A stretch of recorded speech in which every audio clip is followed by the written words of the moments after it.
Welcome in, ladies and gentlemen, to another edition of All Access AM. I'm Billy Embody. Thanks for joining me on this Monday to you guys. We hope you enjoy the show. We'll have James Fletcher of On3 joining us once again to get into the latest bracketology around March Madness and college basketball, with the NCAA tournament just now weeks away from getting the field announced as conference tournaments are getting underway. We're seeing some teams punch their tickets already to the big dance. And of course, we will see how the ACC plays out with some chaos over the weekend that occurred. We're proud to be covering all of that for you here on All Access AM. Hope you guys enjoy this episode. We're live here Monday, Wednesday, Thursday, 8 to 9 a.m. Central Time, 9 to 10 Eastern Time. Please do me a favor, hit the subscribe button to our YouTube channel, All Access AM. It's free to do. It helps us grow the show, and we appreciate all of you who have hit the subscribe button and supported us throughout this show, now going on 6 months. So we're excited about that and the direction we're going with this. So it's been a lot of fun to kind of take this on in 5 months. My math is always off, but we're into March now, and it's March Madness here at All Access AM. We're excited to bring that to you. So we'll have James Fletcher at 8:30. We've been having ACC team beat writers come through the show day by day, bit by bit. And today, for those of you who don't know, maybe you're an All Access AM only watcher, listener, viewer, casual observer. I cover SMU for On3 and Rivals.com at ontheponyexpress.com. So that's my full-time job, full-time gig. And so I'm going to break down some spring storylines for you guys around the transfer portal and where SMU stands heading into spring ball from kind of a high-level vantage point. We'll do that on the show in about 10 minutes or so whenever we get done kind of going through the weekend's news and notes and looking at some of the other games that don't impact bracketology, which we'll talk about with our friend James Fletcher here in just a moment. But when you look at SMU, you've got to dive in and look at what they've got coming back with Kevin Jennings. And of course, how do they get back to where they were in 2024 when they went undefeated in the regular season and ended up playing for the ACC championship against Clemson. A lot of things to go through in that respect. So we'll talk about the Mustangs and where things are trending there. So I don't have to bring on anyone for that one. I just was kind of looking at the schedule. And I was like, this is a perfect time for us to chat a little bit about SMU and where they stand going into spring ball and post-transfer portal. So we'll do that. And then we'll get to James Fletcher at 8:30 a.m. Central. Appreciate him for checking in with us as always. And look, with the chaos around college basketball, there's no better guy right now to have on than James Fletcher. And there's no better bank to be partnered with than our friends at Security National Bank. We bank here, All Access AM, with Security National Bank. They're based in Iowa and in Texas now with their locations, but they can service you wherever. That is really the main thing you need to know, whether it's your business, whether it's your personal finances, whether it's wealth management.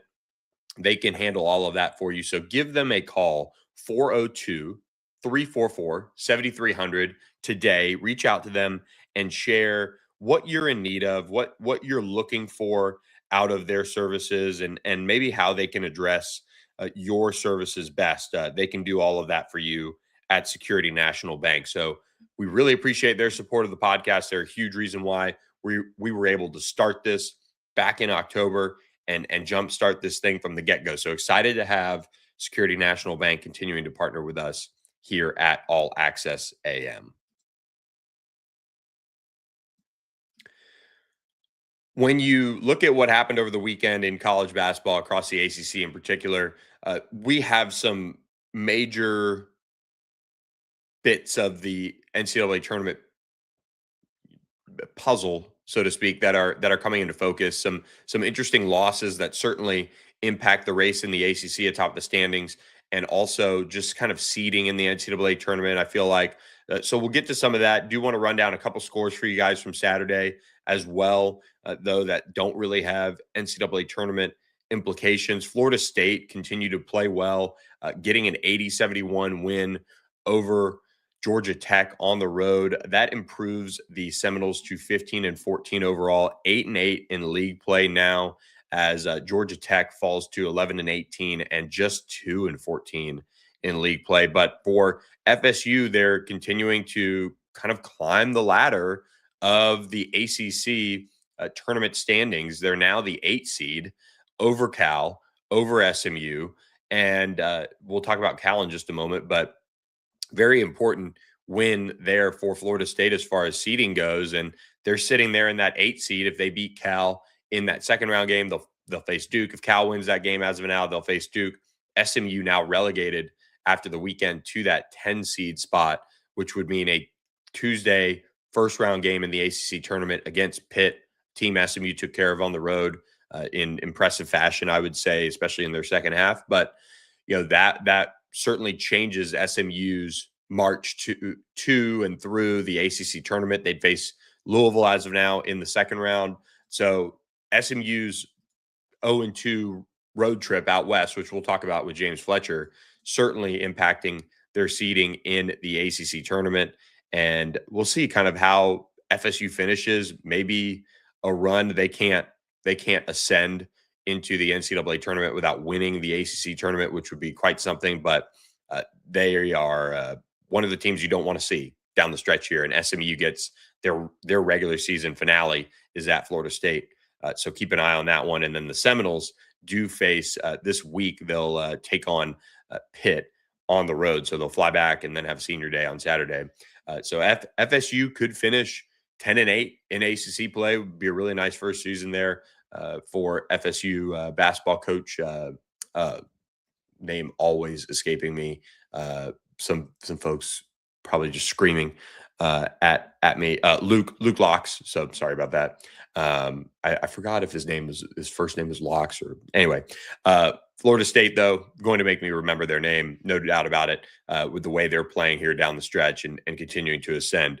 Do want to give a shout out to our friend Jerry Morphew. Appreciate you chiming in the chat. We've got those of you in here. We really appreciate you guys for chiming in and joining us each and every Monday, Wednesday, Thursday that we go live here. Also want to shout out Robert Webb, who's a new member of the site.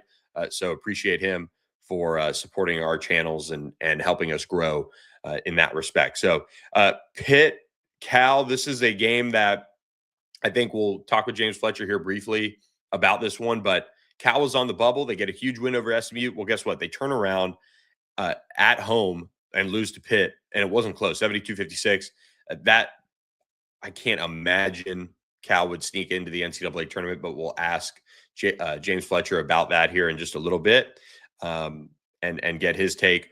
Syracuse goes to Wake Forest and falls. Wake bounces back from what was an interesting last week or so with the return of Steve Forbes. Wake Forest wins 88-83. The Demon Deacons improved to 15-14, 6-10 in ACC play. Syracuse, guess what? The exact same. So quite the record match there. But Wake Forest was coming off 2 straight losses last week. They're able to right the ship there. They face Virginia this week, and they're trying to close out strong here and maybe get closer to 500 in league play. But that is the rundown from the weekend's games that don't really have too much NCAA tournament implications now. We will get to a ton of basketball talk around the matchups from this weekend in the ACC. We'll also preview Duke, NC State tonight on Monday slate. That game with Duke and NC State hosting 6 p.m. ESPN. That'll be a must watch for ACC fans, after Will Wade and his squad fell at Notre Dame in overtime, a big loss for the Wolfpack there. And that certainly put them in an interesting spot now in seeding as well, and really knocked them back in a game that you didn't really think NC State would lose, but they did. So we'll talk about that and what it means with James Fletcher here in just about 20 minutes. Let's get to SMU.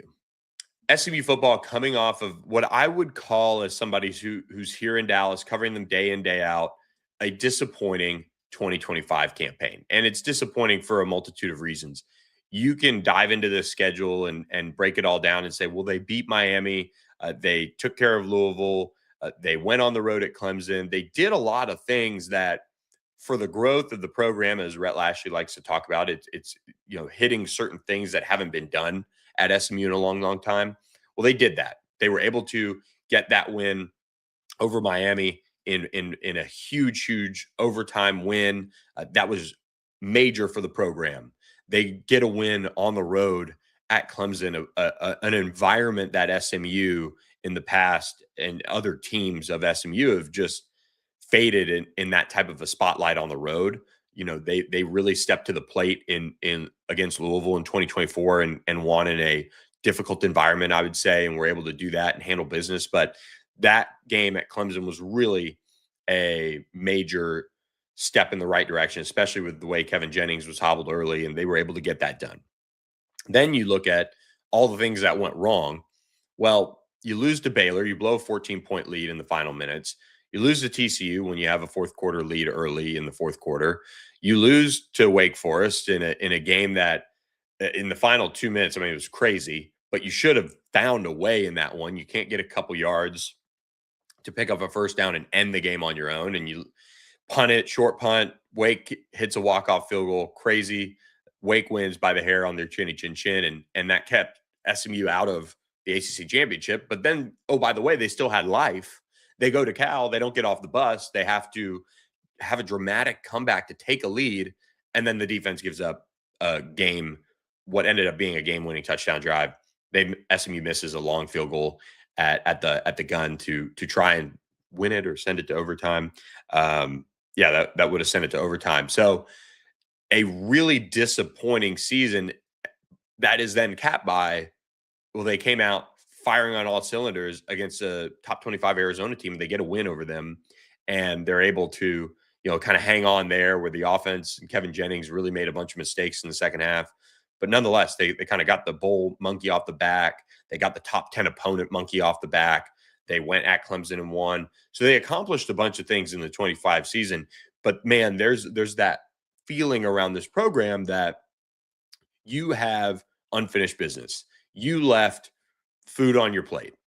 And you didn't even leave food on the plate. You left the beautiful Wagyu ribeye on the steak on the plate, and you weren't able to finish it. Like you got pulled away from the table, and that's still sitting there. You kind of ate your greens. You did some things to kind of maybe juice you up a little bit, but you didn't get to have that steak. And you certainly didn't get dessert by playing in the ACC championship. That was taken from you too. So there is a feeling of unfinished business around this building, and the way they attacked the portal, I thought was interesting, and it's for a lot of teams around college football, and we saw this a lot. We saw the celebration of group of 5 players, a few FCS players across college football that were highly successful players at that level jump up. But really, a lot of teams were more open to going after high-level group of 5 players and pillaging that entire level of play across college football. And SMU was a part of that. Many teams across the country were a part of that from the Power 4 level. And then they also took their fair share of what I would say from major additions from the Power 4 level to kind of flyers additions from the Power 4 level. And the way SMU's 2026 season will play out, we'll look back and look at these transfers that SMU added from the portal, and we'll say, okay, what went right? What went wrong? I do think that there's a pretty easy way to, if you're going to try to set your grading scale here, and then you're going to try to look at SMU and say, all right, SMU is going to do well because, or SMU is not going to do well because. We can really look at this. And for the most part, you could sit here and say they grabbed high-level transfers on offense in particular, on defensive line and some of those spots and in the back end of the secondary. And you say, okay, those are the ones that have to play at the top of their game. That's what they're brought in to do. SMU brought in, for those of you who haven't kept an eye on this is why we're here. We're breaking down SMU today as far as our early spring kind of preview-ish round table or round the ACC look that we're doing.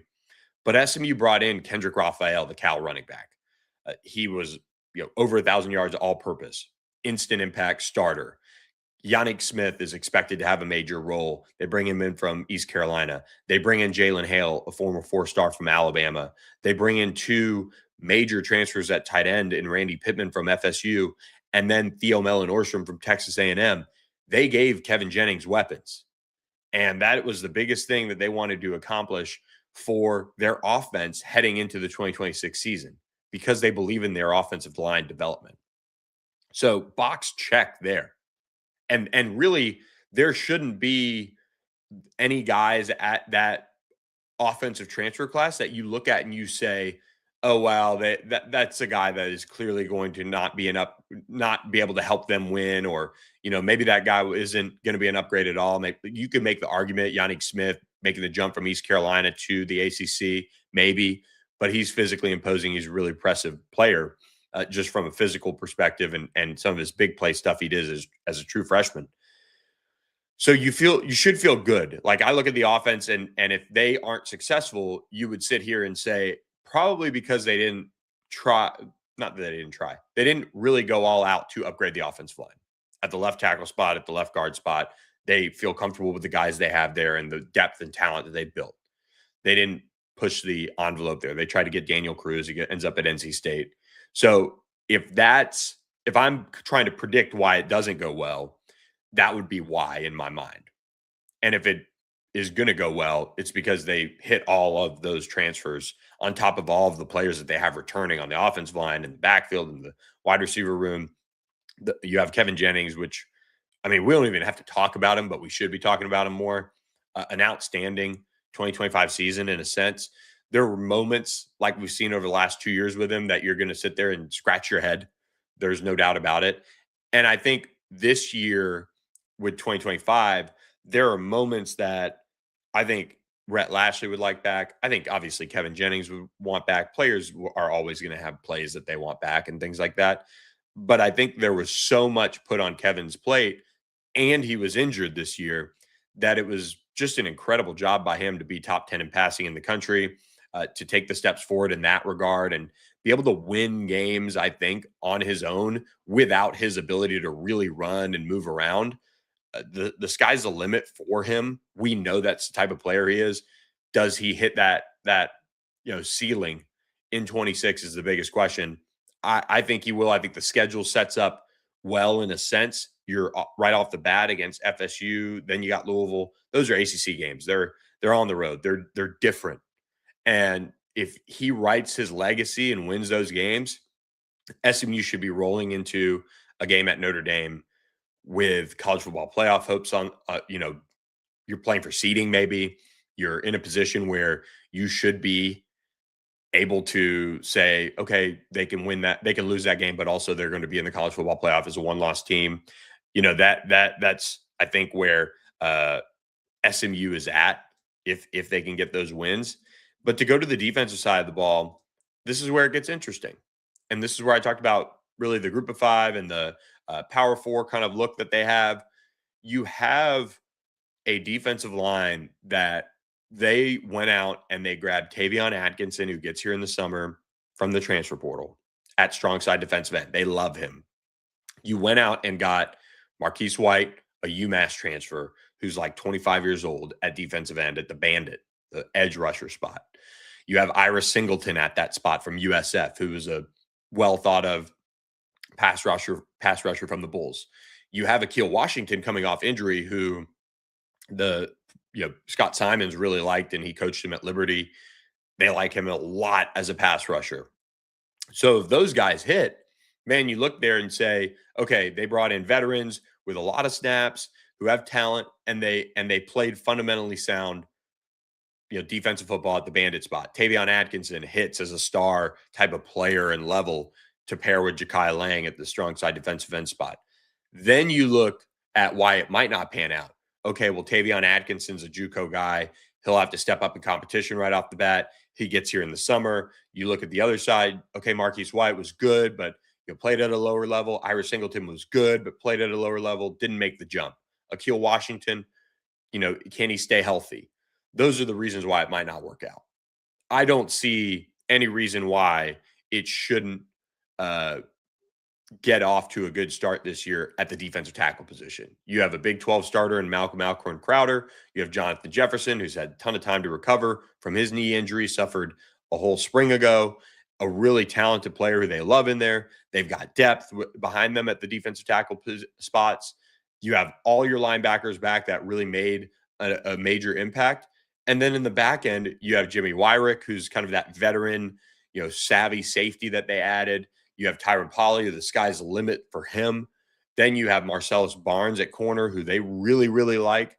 And then they went out and added Jarvis Lee at nickel, who they beat out Auburn, Florida State, Oregon for him. Like, so many teams were after him, and they think he's a difference maker. That's the reasons why that defense can hit and get back to the way it panned out in 2024. If it doesn't, you're again looking at you added Javon Thomas from Texas A&M. Well, there's a reason why maybe he didn't end up playing much at Texas A&M. Jimmy Wyrick, UTSA transfer. Can he step up to the level of competition? Jarvis Lee, same story. Is some of the corner pieces that they have more than serviceable this year because that secondary was leaky? And then on the flip side, you could say, well, if it works, they hit on the athletic evals, they hit on the mindset evals of this defense. That's what I keep hearing out of the building, is that there's a mindset that they were not fully missing, but there was bits and pieces of this year. We saw moments where SMU played really well, played sound, played hard, and then we had moments where they were almost not playing as one defensive unit. They were playing as 11 defensive players.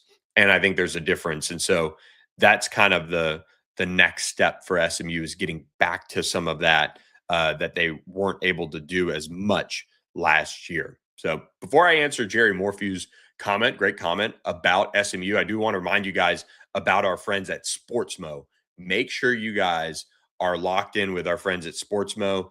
It is the app that helps you make micro donations and pledges based on how your team performs. You can pick your team, and all of the money goes directly to your favorite college basketball, college football team. Their fund benefiting their student athletes. So make sure you guys check out Sportsmo. It is tax deductible as well. And you can now bet your friends. You can play head to head. So a lot of fun things happening with our friends at Sportsmo. So make sure you guys check them out. Get the app downloaded for March Madness and be ready to rock for this final week of the regular season. College basketball hits different with Sportsmo. You tap, they score. You pledge, they drop a three. You give as a group, they win as a team. At this point, you're not watching a game, you're in it. Download the app, fund your wallet, and get in the game. Download Sportsmo. Power the play. That's right, power the play. And do want to get to Jerry Morphew's comment here in the chat. He said, SMU got off to a slow start last year. This year, they have to hit the ground running. What do they have to do to be ready for early games with meaning? Here's the thing. I don't think SMU got off to a slow start in a sense. They got off to a slow start on the score or on the win-loss column. And I think there's a little bit of a difference against Baylor. You had an SMU team that raced out to a 10-0 lead. You had SMU with a 14-point lead with 6 minutes to go. And that's a team that's ready to play. I mean, SMU jumped all over Baylor and made some key stops early and things like that. And so I think there's a little bit of a difference where SMU as a team, and especially after you lost Jordan Hudson, their ended up star wide receiver who had ended up going to the combine here, and Alex Kilgore, their stud linebacker. Zakai Barker got hurt, who was expected to play at that time. They had a lot of adjusting that they were doing because of that, I think, offensively. I mean, that was a major, major piece. RJ Maryland wasn't back to his normal self very clearly and wasn't for most of the season. And so they worked through some things. And there's a lot of, if you want to attach blame, there's a lot of different blame and reasons and things like that. Like, I think SMU got away from the run at certain parts, that interception for Kevin where they're down near the goal line and it's, second and 2 or something like that. And throw a fade ball. I mean, just run the ball, pick up the first down. TCU, we kind of stuck the irons to Rhett Lashley in a way when they threw it 3 times. But your players got to make plays too. Kevin Jennings misses a wide open receiver. If they hit that play, you're looking at, I think, you're looking at a 10-point lead. I think maybe that was that moment, or you're back in front. You're kind of having that confidence. So I think this team was just perfectly imperfect. And we saw that throughout the year. Like you go through this season for SMU and you look at the way they played against Wake on the road. That was middle of the season. That was sandwiched between Clemson and Miami, two of the biggest wins this year for SMU. And then you go to Cal and you're thinking, okay, they just fired their coach. They just lost to Stanford. They got everything to play for. You're going to see an SMU team come out and roll, or at least play like they have an ACC championship spot on the line. But Cal matched that energy and exceeded it, much more so in the first half than SMU. And then you saw SMU settle in. And so SMU's issue this year, you could argue, was not starting slow. It was the entire team, throughout the season. SMU was perfectly imperfect the entire year. And we saw that in moments. We saw that in lulls. So I just think that was a team. Like the story of SMU's 2025 team is that they were perfectly flawed or perfectly imperfect, and it caught up to them in key moments throughout the year. You could take the two losses to Baylor and TCU, and then you have Wake in the middle of the season, and then you have Cal at the end of the season.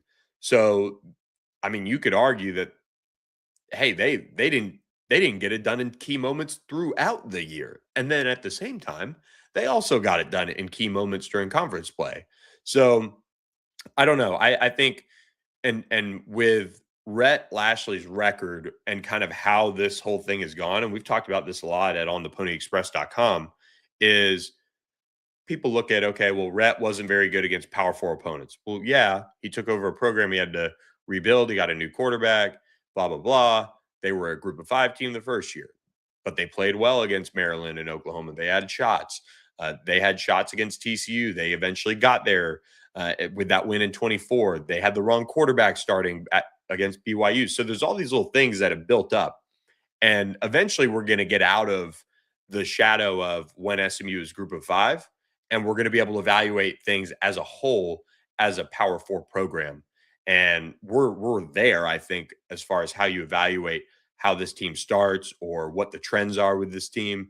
But each year, SMU's ticked off certain things that people are starting to point to as trends and make them, kind of non-stories, right? Like people were saying SMU can't win a bowl game. But if you look back at their run of bowl games under Rhett Lashley, you can see that they were ready to play against Boston College. They just didn't finish. They were missing a couple pieces. You look back at their first bowl game against BYU. Well, the offensive tackle went the wrong way on the 2-point play. If not, they win that game. There's just these things that popped up over the last few years that they've managed to fix. And then guess what? They didn't play in a bowl game in 24 because they played in the college football playoff. It's a big difference. So there's things that I think Rhett Lashley is still going to check off his list. I think they start fast and beat Florida State. They beat Louisville and kind of get into the teeth of conference play. And who knows? You've got Virginia, you've got Cal, you've got Virginia Tech. You've got some games that are going to be really difficult, and we'll see how they go. Speaking of seeing how things go, we do want to check in now with our friend James Fletcher, who's joined us on All Access AM. And here we go. We go into this, James, with quite the weekend of ACC play to break down. Let's start with Duke, Virginia, though. A major matchup. I thought Virginia would, with their size, have the ability to keep this one close and, really step to the plate and at least make this a game. But in the end, Duke just way too much here. 77-51, a dominant first half by Duke on the offensive end. And they just really showed why they're the best defensive team in college basketball right now as well. Yeah, I thought that we really saw what makes Duke one of these upper tier teams that right along with Michigan, with Arizona, that could win it all by the time where it's all said and done here in March. But you talk about that offensive performance in the first half. How about doing that without a big Cam Boozer performance? He did not get to his shots very well. He really had relied on getting to the free throw line to get things done. And that kind of shows me more and more the growth that he's taking as a player and that this Duke team is taking, that when the shots aren't there, when you're not able to get past Johan Grunlow and that back line of the defense, sometimes it's about just getting to the free throw line, taking the points the way that they come to you. And Duke was able to do that. From there, they created this kind of baseline The defense was strong all throughout the day, and then they pulled away throughout the course of that game. And yeah, I was really fascinated to watch this one. Wasn't sure if Virginia could really get the job done given the tier that Duke is playing in right now, but to win by that margin, I think was a huge statement for Duke, because we've talked about this Virginia team in these last couple of weeks. They had been one of the most consistent forces in the ACC. So to knock them off the pedestal in the way that they did was a huge statement. Isaiah Evans, 19 points. He leads the way for Duke. His emergence has just been terrific for them. They needed a little bit more from him offensively. They've gotten it now down the stretch of this season, and we're seeing the secondary scoring for Duke really emerge. What are your thoughts on what's been the difference for him as we've seen him turn into, one of their most reliable players? Yeah, he's always been an absolute heater ever since he got to the college game. He's had the ability to knock down a couple of three-pointers and really get things going. But to be able to more consistently, night in and night out, put together an offensive performance, even if he's not, 3 for 3 to start from beyond the three-point line, to be able to get downhill a little bit more, just add a little bit more strength to his frame. He's got a very wiry build. And so to be able to add a little bit of strength to that, get a little bit older, a little bit more time in the weight room, I think has been big for him on that offensive end. And I don't think you can really discount the impact that the defense has on his offensive game. Having a guy like Dame Sarr, who throughout this season has continued to emerge, find his role with this Duke team, struggled really in that first half of the season, and has really come into his own, at least on the defensive end of the floor, still figuring out that offensive game as he goes through the season here. But to have a guy like that who can pick up the primary assignment on the wing, allow Isaiah Evans, those couple more seconds to breathe, to play off the man in the corner on defense. That gives him that little burst that he needs on the other end of the floor to get downhill, to get off of the next screen, and all the things that he can provide you on the offensive end of the floor. When you look at the Duke Blue Devils, I mean, they're the number 1 overall seed. I mean, barring a surprising finish to their season, is that where you see? I mean, they probably have to drop the next 2 to even see that happen, or have an early exit in the ACC tournament. I do think that because things are so tight between them and Michigan right now, with the same record, they do have the head-to-head against Michigan. That's what's got them clearly in this number 1 overall spot. But a loss probably with a Michigan Big Ten championship would lead to Michigan being the number 1 overall seed, because of the amount of quad 1 wins that they would take through that postseason tournament. But yeah, Duke is in pole position here. If they win out, they will be the number 1 seed. There's no way that Michigan, just by winning 1 or 2 more quad 1 wins throughout these final 2 weeks here, can catch them. It's going to take a Duke loss for them to be knocked off of this spot. And really, the interesting one is that Arizona kind of comparison as we look at those two teams. Can Arizona catch them even if Duke loses? That one is a little bit more up in the air. I do think that Duke has a little bit more cushion between themselves and the Wildcats right now, the way they're playing. And let's flip it over to the opposite end of the spectrum. The last few schools in, the potential last 4 in, the last 4 buys. SMU went out west and they messed around a little bit. They obviously lost BJ Edwards in that Cal game and didn't have him for the second half in that game. They missed 15 free throws, but they found out, that they really did not show up against Stanford. A poor performance out west. You now have SMU in the last 4 buys. The line for error here, especially going into this week, seems thin for SMU. Otherwise, they're going to find themselves in a first 4. They're going to find themselves on the outside looking in if they lose their last 3 games, including the ACC tournament. What's SMU's margin for error here? They do have a little bit of a margin for error because the bubble is pretty set where it is in terms of the teams that are firmly in the field, which I think is everyone Texas A&M and up.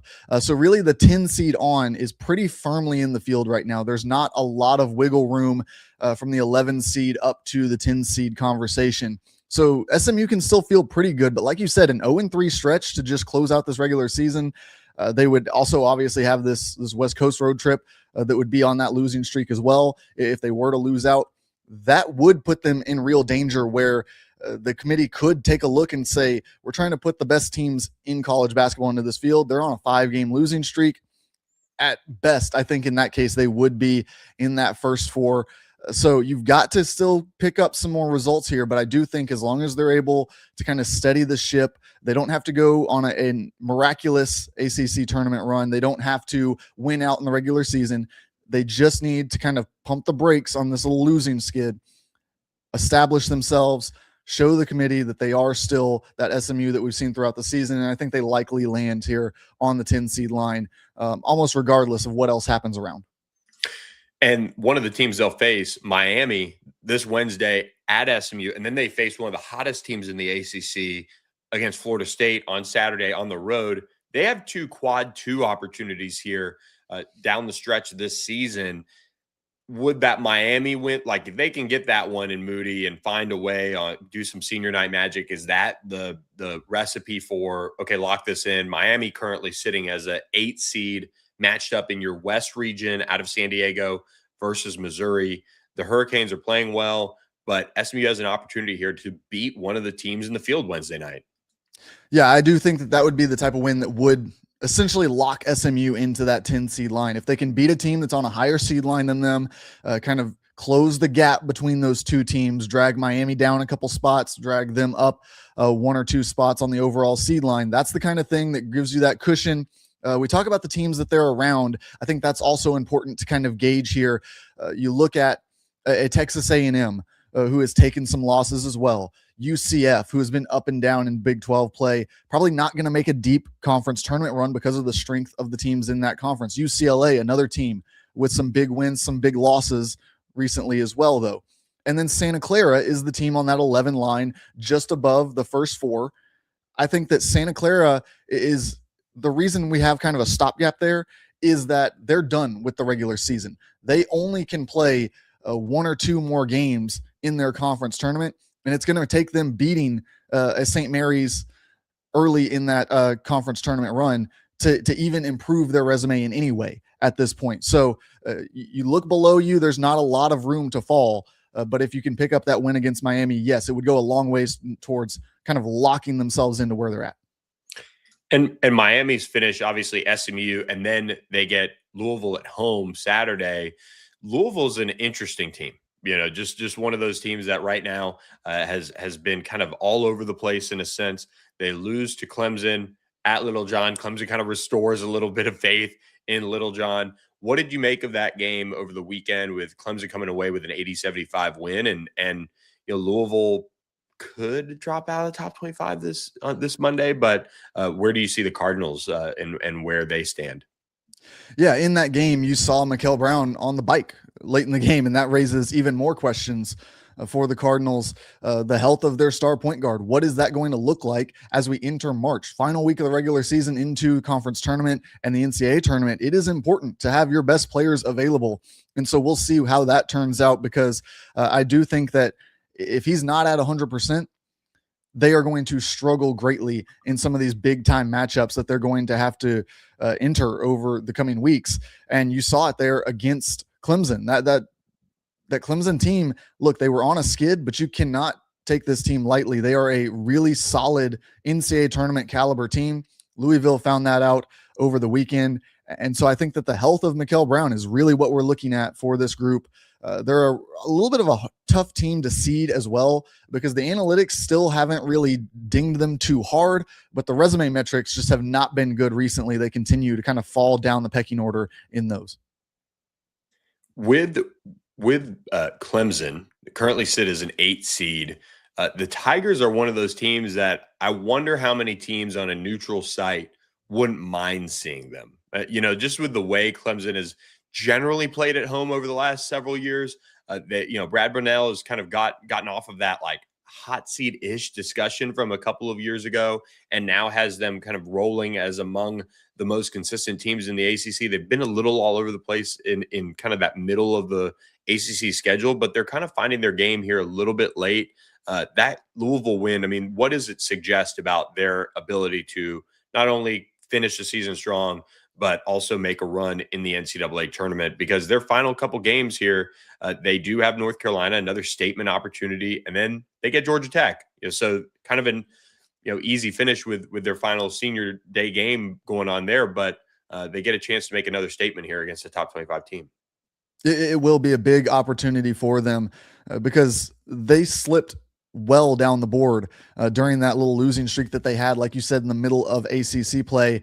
Got all the way down into that 9-10 seed conversation, now back up onto the 8 seed line. If they can pick up that win, scratch and claw their way back into a 7 seed or even up into a 6 seed conversation with a deep run in the ACC tournament, that's the kind of thing that can make the difference in you making a deep run, in you having a path that is viable to make a deep NCAA tournament bid. But you look at being in that 8 seed range is just not where you want to be. You look at the 1 seeds this year, and that would put you at risk of facing a Michigan, an Arizona in that first weekend. That is not what you want to do by any means, not to mention some of the teams on the 9 seed line that are kind of finding their stride. You look at Missouri kind of making their way up the board. You don't want to face a team that's hot like that at this point in the season. So they've got some upward mobility here. They need to capitalize on it by proving that this wasn't just getting off of a losing streak. This is a return to form where they were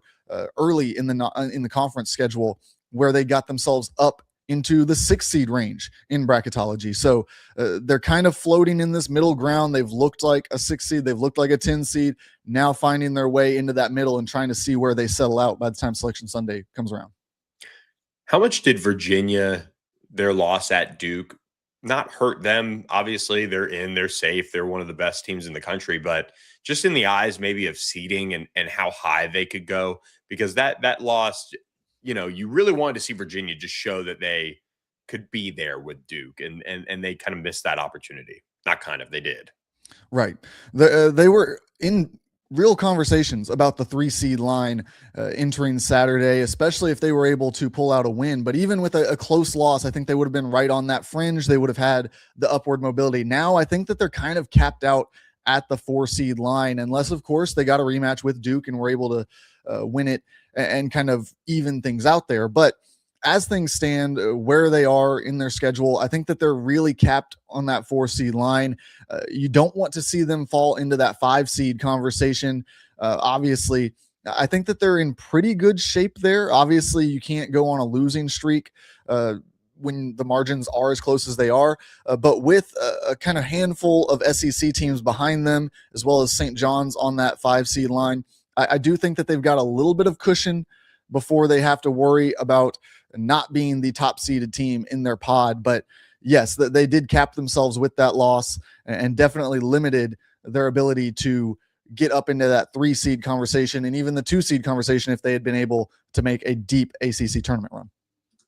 When you look at NC State and what this team brings to the table, it is just such a wild resume, I think. And Will Wade, made no bones about it. I mean, you go and you play Notre Dame and you lose 95-90 in overtime. NC State squarely in the NCAA tournament, 6th seed right now in the ACC tournament. They've had a really good first season as a whole under Will Wade, but it's games like these that make them one of those boom or bust teams of March Madness. It's been a very difficult debut season to kind of create opinions about, because you see these highs and you think, wow, this is what it's going to become under Will Wade. This is what we're going to see from this NC State program. And then a big loss. And you're like, well, that was concerning. What's wrong with the program? What do we need to reevaluate? And then they kind of bounce back with another big win. It's been so up and down. I agree with you. But yes, they are firmly in the NCAA tournament field now. They're on that 9 seed line. Like I said, I think the 10 seed line even is pretty well established into the field at this point. So for them, it's going to be about seeding. And they're, unfortunately, the way that things have fallen, they look like they're going to be in that 8 seed to 9 seed range. And we're going to find out, can they get hot on the right day and give a scare to one of these 1 seed teams when it comes down to it? I do want to say your bracketology, SMU 10 seed, as somebody who covers SMU day in, day out and is from Tampa. I mean, I'm just saying, if you get one thing right in bracketology, James, you make sure you nail that one and keep that as is. I'll talk with Andy. We'll figure that out. SMU is a team that went to Cal and lost. Cal, biggest win of their year as far as needed it, had to have it, then loses to Pitt at home. Their NCAA tournament dreams done at this point? It's hard to say that they're completely done. Obviously, we've got automatic bids out there. We've seen it with Oregon State a couple of years ago. Georgetown got in at the buzzer in the conference tournament. But yes, it does appear that they're a little bit too far now on the outside looking in on the bubble. They're also below Virginia Tech in my bubble watch here. So you've got your own conference that you're going to have to go up against as you kind of compare resumes. I think that they're a little bit too far off from being able to make it, but not completely out of there. That's, of course, pending that we have no bid stealers from either the Mountain West or the A10, even the also we talk about Miami, Ohio, and their bubble conversation. So without bid stealers entering the mix, they're a little bit too far outside to really consider them a true bubble contender. But with the possibility of those three teams, I think that they're pretty well eliminated at this point from getting one of those at-large bids. You mentioned Virginia Tech. They play a competitive game, 89-82 loss at NC State over the weekend, or North Carolina, excuse me. Henry Visar, huge game for him, leading UNC without Caleb Wilson. What's your take on North Carolina? Hubert Davis just doing a masterful job there without Caleb Wilson and having to change their team around completely in a sense. But Virginia Tech has showed so much fight that, they're outside looking in a sense. But how do you view those two teams as far as seeding for North Carolina and then looking at Virginia Tech? And they still have an opportunity to face Virginia here in their final game of the regular season. Yeah, for North Carolina, I'll start there. It has been great to see how they've kind of rebuilt and been able to figure out ways to succeed without Caleb Wilson. I think when he went down, we talked about here on the show the need to get guard help. The offense had gone through Wilson and Visar. It's obviously still going largely through Visar now that he's back on the court and looking healthy. But they needed the guards to step up, and they've gotten Seth Trimble to provide more and more big performances down the stretch of this season. He looks more and more comfortable, and it's going to be interesting to see when they do reintegrate Wilson. There is talk that he's going to come back with the cast on the hand. Obviously, that's going to limit his ability to control the offense. So I do think there's still going to be a lot of value in what Seth Trimble has been able to do recently and how he can propel that forward into whatever this team looks like when Wilson is back out there and in the mix. So, really impressive for them. I think that they continue to just slowly slide their way up. They're in that 6 seed range right now. Could definitely see them getting onto the 5 seed line. I think it'll depend some on what Caleb Wilson looks like if he does come back prior to the NCAA tournament. That will kind of determine how we view them in their current form, and then therefore how they are seeded against some of their peers around them. For Virginia Tech, though, another one of these seasons. It feels like it's become an unfortunate reality of this Mike Young era that they just find themselves right on the bubble, and more often than not, it's been just right on that wrong side of the bubble as we come down to the final weeks of the season. They're always in the mix. It's what's going to get them over the hump. It looked like early in the season, having a guy like Neo Avdalas might be that thing that got them there. It just wasn't the case as we went down the stretch. He kind of struggled, hit that freshman wall. But it's unfortunate because this is a really solid team. They're good in ACC play. We know that, but they can't ever seem to just get right over that hump and onto the right side of the bubble here in these last couple of seasons. Duke at North Carolina State tonight, Monday night, 6 p.m. ESPN. This is, again, it wouldn't shock me. Now, let me preface this by saying I think Duke's going to win. I think Duke's going to win comfortably. But the way NC State's season has been, it wouldn't shock me if NC State conjured up some crazy magic and got a win either. That said, your early take and preview on tonight's matchup between the Blue Devils and the Wolfpack. I think it's going to be really an interesting game. I do, again, think and agree with you that Duke probably runs away with it down the stretch. But just how good can this Duke team be? Can they continue to stretch out these leads? Can they continue to build up these metrics and these analytics in their favor? When they flip to the 1 seed overall, don't forget that Michigan still had all of the metrics in their favor. It was the head-to-head that had Duke in the number one spot. They've slowly started to flip these analytics to say maybe Duke is a little bit better than Michigan overall over the course of the season. So can they continue to flip those in their favor? Can they continue to create space from the rest of college basketball in those analytics? That's what's on the line tonight for the Blue Devils, if they're able to kind of pull away and get another dominant win. As far as what seeding help NC State could get from this win, what can they do with a win like this? I mean, is it that dramatic if you could take down the number one team in the country? Yeah, beating Duke is for sure something that is worth up to a full seed line at this point. Even though we're late in the season, we've got a lot of data in there. NC State is a team that wins above the bubble is one of their weaker metrics. As you look at it, strength of record is another one of them that's on the lower end when you look at where they stack up. So if they can get a big leap, which you can, beating the number one team in the country is going to give you a big jump, because that's a full game added. In terms of wins above the bubble, a bubble team is not expected to beat the number one team in the country. So that'd be a full win that you would add to that metric. That would leap you up quite a few spots and really put you in the mix to jump, like I said, a full seed line there to where you could be in the upper 8 seed range, and then be able to, from there, have some more upward mobility. Maybe you could get into that 7 seed conversation by the time the conference tournament is over. Great stuff as always. James Fletcher, will continue to check in with you as Bracketology continues to be the talk of ACC fans as another wild week begins. Let it begin here Monday night with Duke at NC State, and we'll have you covered here on All Access AM with all the rest of the schedule this week, and of course more Bracketology talk with James Fletcher. James, thanks for the time. Appreciate it. There he goes, James Fletcher with us on All Access AM. Appreciate his time as always. He's a huge help to the show.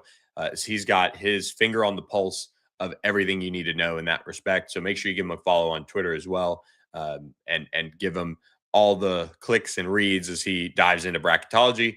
Make sure you also click on the link below this podcast or this video description and check out our friends at Corporate Magic. Corporate Magic delivers events that are seen by millions, are consumed by so many people over the course of a year, whether it be national sales meetings that leave a lasting impact, or global broadcasts that are seen by millions across the country. Corporate Magic can handle all of them for you. So make sure you guys check out Corporate Magic, what they can bring to the table for you and your company, your event. CorporateMagic.com is where you can find all the information on what they can do for you.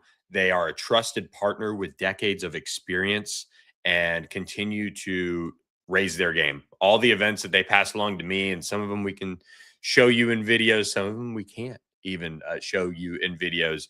They continue to set the bar incredibly high. So make sure you reach out to our friends, Corporate Magic, today.